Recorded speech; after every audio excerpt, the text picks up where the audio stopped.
Hello, I'm Richard Jack Smith of Real Talk Movie Reviews, bringing you another book review today, this time of Monsters in the Dark, the making of XCOM UFO Defense by David L. Craddock.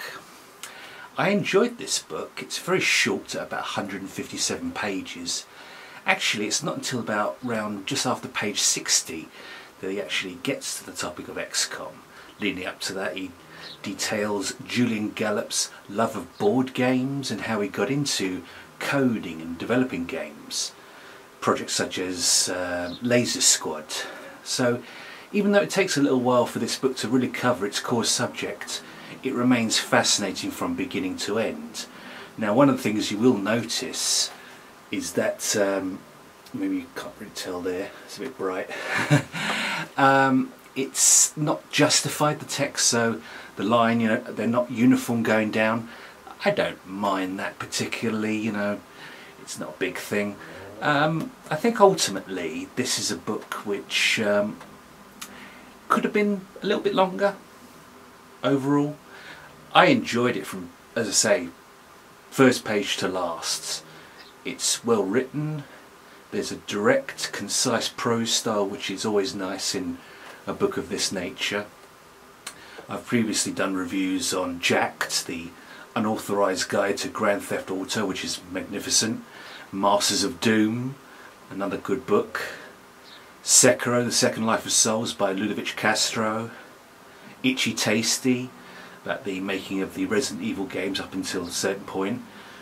So there is a nice expanding library of literature on video games, and it looks like Craddock's also working on the project as of 2022, a trilogy of books covering the making of the Mortal Kombat games and the fans surrounding that franchise. That looks quite exciting, and if it's anything like the quality we see in this book, I'll be eager to lap that up. Like I said, there aren't too many flaws in this. As I say, it could have been maybe a little bit longer. He's very detailed in terms of his research, the history. He brings us in allows us to understand Gallup's fascination with strategy and managing your team and giving them names and whatnot. So this was quite a fascinating read. I had a good feeling about it going in. The cover art is pretty good. It's not the best I've seen for a book of this type. I think really Sekiro is one of the best at a collage of different images. That would probably be my favourite so far in terms of cover art. And as I say, I mean, it's a very tiny book. You'll get through it in probably an afternoon. I actually took my time with it. I spent a couple of days reading it, but it's well worth a look. I give Monsters in the Dark, the making of XCOM UFO Defense by David L. Craddock, 4 out of 5 stars.